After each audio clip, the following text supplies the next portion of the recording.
What is up, guys?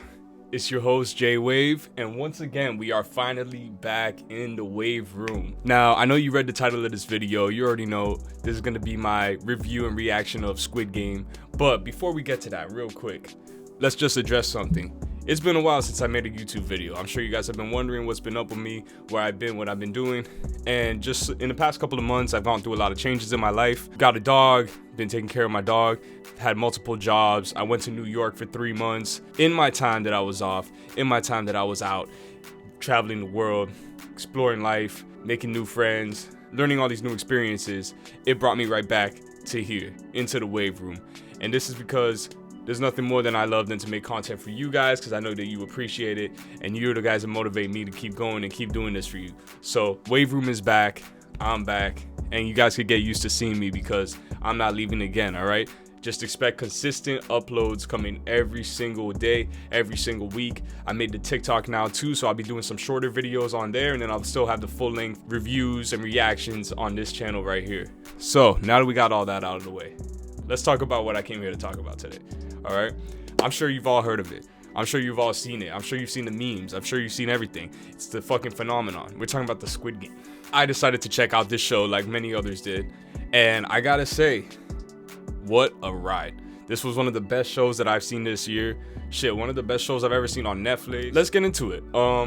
First things first, the name, like Squid Game. When I first heard of this, I had no idea what the hell it was about. I had no idea what to expect. I had no idea. I was like, all right, this new Netflix show. A lot of people seem to be talking about it. I seen the memes with the doll. I'm like, all right, what's this all about? So, like anybody would, I go and I click on the first episode and start watching, right? We're getting this whole story about our main character, Seong Ji-hun, okay? Guys, don't kill me right now. I know my pronunciation of these Korean names is not gonna be good, but I'm gonna do my best. But yeah, so our main character, Seong Ji-hun, he's super down bad, bro. This guy's a scumbag. He's living off his mom. He's not really doing much. He's a gambling addict, has a daughter, he's a deadbeat dad. Guy's a total piece of shit, right? So at first, then I'm watching this, I'm watching him, like, you know, lose all his money. I'm like, damn, bro, you know, like, this show, like, what is it? What's all the hype? I don't see the hype. You know what I'm saying? Like, okay, yeah, it's a story, probably a redemption thing, but, you know, where's the shock? You know, why are so many people talking about this, right? And then that all changes, right? I understand this finally when he joins the Squid Game. So basically, there's this thing called the Squid Game, right? They send these guys around in suits. You play this game with this guy, and it's almost like a test. It's like, all right, is this person willing to get slapped in the face multiple times, in fact, for money? And it's kind of like a psychological test that they do on the participants, where they're like, yo, look, if this guy's willing to get slapped in the face, he's definitely going to be willing to sign up for some more games, using this word very loosely. So anyways, our main character meets one of these recruiters, plays a game with him, ends up getting a business card, and they tell him, they're like, if you want to play more games, call this card. So of course, calls the card. He gets picked up by some dude in a red hoodie with a fucking PlayStation mask on, and this guy gasses him and takes him to this remote island, right? And then he's here with a bunch of other people. He's the last contestant out of 456 other people. He gets to this island and they play the first game, red light, green light. So I'm sure we've all played this before. You know, you run, and then when this person says red light, you gotta stop. They're playing this, and there's this giant doll, right? Like, you've seen in the intro already. I made a little reference to it. This giant doll is singing the song red light, green light, right? So it all seems well. So everybody's running, and then the first guy stops, right? And he stops a little bit too late. And the doll, with some motion sensor, sees him, and all of a sudden he gets shot, and then everybody starts running. A bunch of people start getting shot, and at this point I knew, I was like, okay, now that's why this show is fucking viral. I mean, we got the first episode, we already got a fucking crazy doll shooting a bunch of people in fucking Korea in the island, and it's just fucking wild. It's insane. Let's just say I was hooked from there. After that, I was like, okay, this is pretty cool, a lot of shock value, but what more is there to this show? Like, what is, you know, is there any substance here? I'm pleased to say that there actually is. First episode is by far like the most shocking, you know, part of the show. It's definitely like the biggest attention grabber.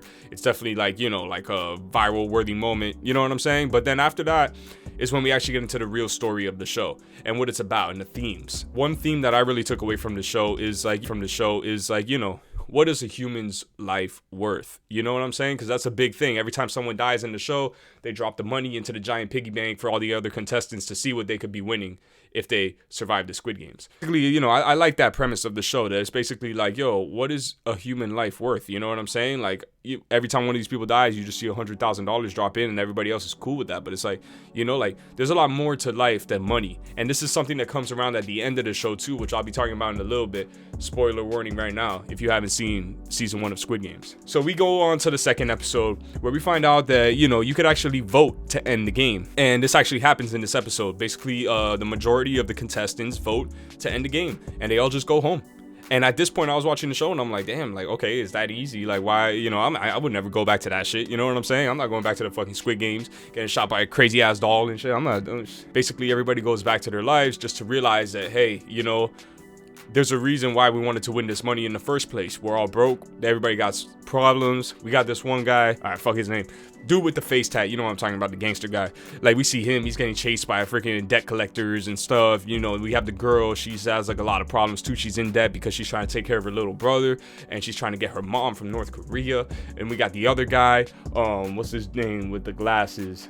Snake motherfucker, Orochimaru. I'm just calling him Orochimaru for the rest of the review. So anyways, we got this guy and he's fucking trying to kill himself because he's in a ton of debt and they're about to like take his mom's house, his mom's shop, everything. It's a whole mess. Long story short, most of these people end up signing back up for the Squid Games. They're like, fuck it, I'm gonna give it a shot. I'm gonna try to win 46 billion won, whatever it was. I think it's like something like 40 million US dollars. So they're like, yo, I'm gonna try to win this because they want to change their lives. So everybody comes back to the Squid Games. And then this is where, you know, the show really begins. So we go through a bunch of these different games. You know, I'm not gonna go into details of every single one, but throughout, you know, we really start to see everybody's true colors and we get to see like how people turn and what they're willing to do in order to win. There's this other character that's really important that I want to mention too because it comes up later, is the old guy, right? I forget what his name was, but I'm just calling him old guy. But listen, I knew right from the start that this guy was fucking sus, all right? Big spoiler warning right now. This guy is definitely behind this, or he has something to do with all these Squid Games, you know what I'm saying? Because he's giving me some like some Squid vibes, some slimy vibes, you know? Like, and I wasn't, you know, I saw it coming. I knew he was sus. Anyways, I was proven right at the end of the show, but we'll get there. Also, too, one thing I forgot to mention. I'm sorry, guys. This is my first review in a while. I'm kind of all over the place, but just bear with me. We have this other guy who's a cop, right? And he's also trying to infiltrate the Squid Games because his brother was a part of it back in the day, and he's trying to like find out what happened to his brother. So he's disguising himself as one of the guards and is like going through his whole like undercover thing, trying to bust, you know, the Squid Games and figure out what happened to his brother. So this is like a cast that we're dealing with. So basically, you know, we have all these different characters and now they're going through the Squid Games. It becomes more apparent, you know, after a while, who are the main characters, you know, who's the father, who's getting killed, who's gonna live. Anyways, we have a bunch of these really good games. We have this one where they're like trying to cut out a shape out of like some little type of, I don't know what it is, it's like a cookie or something like that, like I don't know, like some Korean candy that they're trying to cut a shape out of, and if they crack it, they get cracked in the head. But then we get to like one of the games that was really interesting, which was a tug of war match, right? So it seems very simple, you know, tug of war, we've all played it, we've all been there, but you know, this tug of war is different, you know what I'm saying? If you don't win, you fall to your death. And we see this happen to half the people, like literally half the contestants die in this game. And then finally we get to this one game. I think this is about episode 6 or so,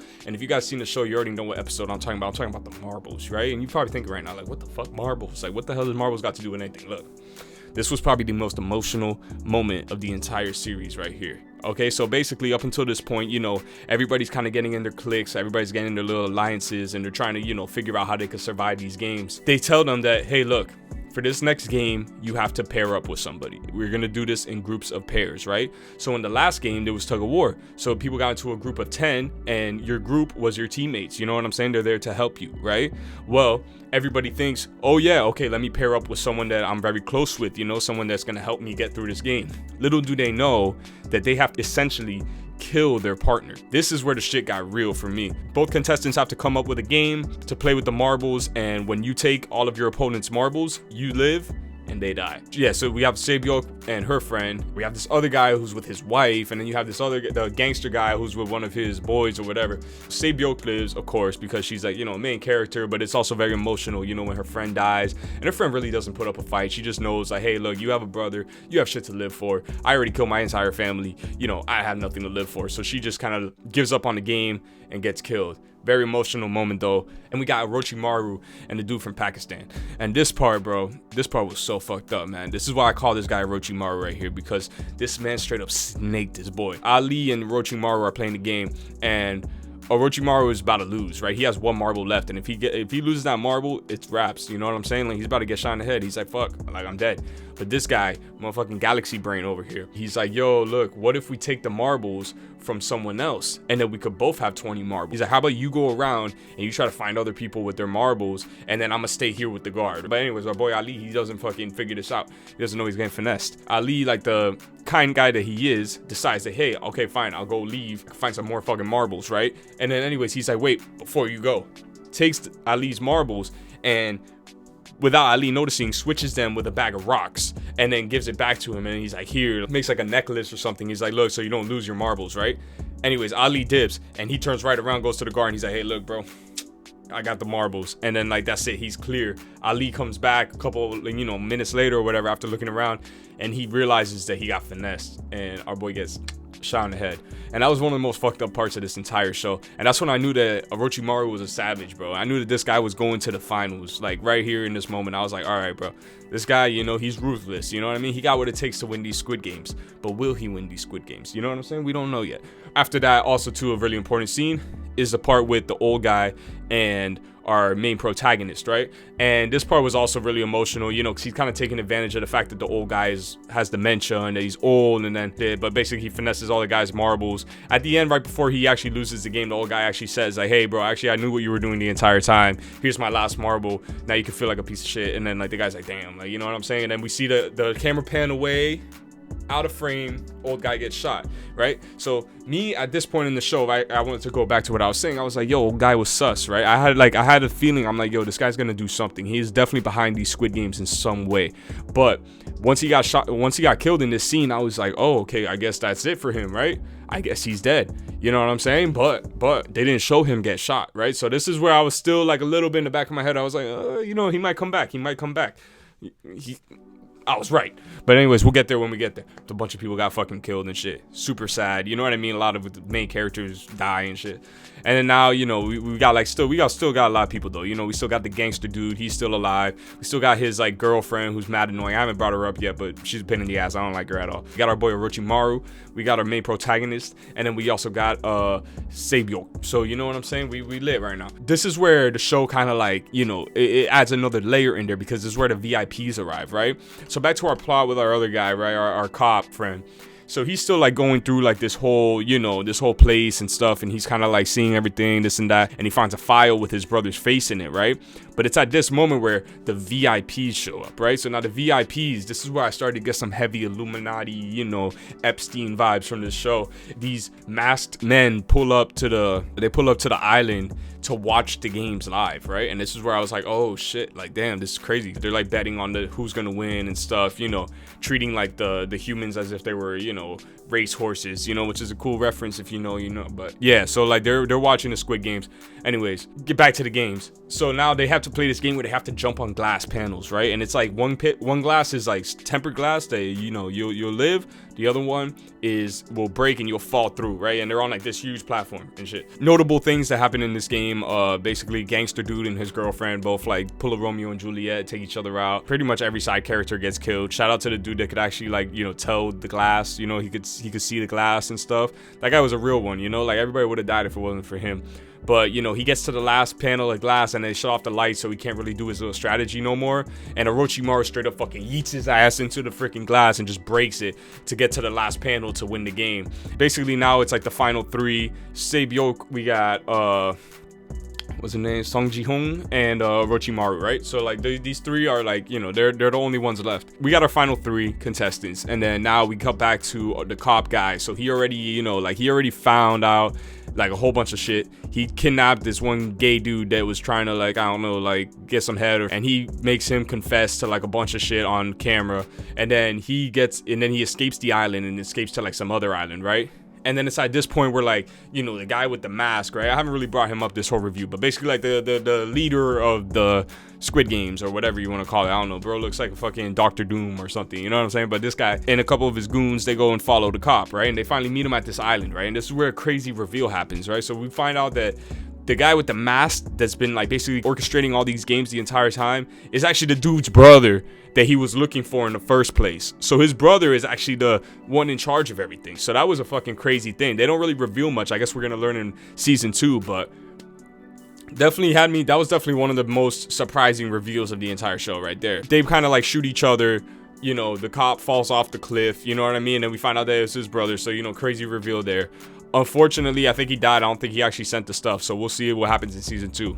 But anyways, back to our main contestants. They're all sitting in the room together. They have a dinner and whatnot. They get to keep one of the knives from the meal. And then this is where, you know, Orochimaru kills my girl Seibyo. So you know what I'm saying? Like Orochimaru slices her throat when the protagonist guy was looking away, and then, you know, that shit was really sad and whatnot, but she gets killed.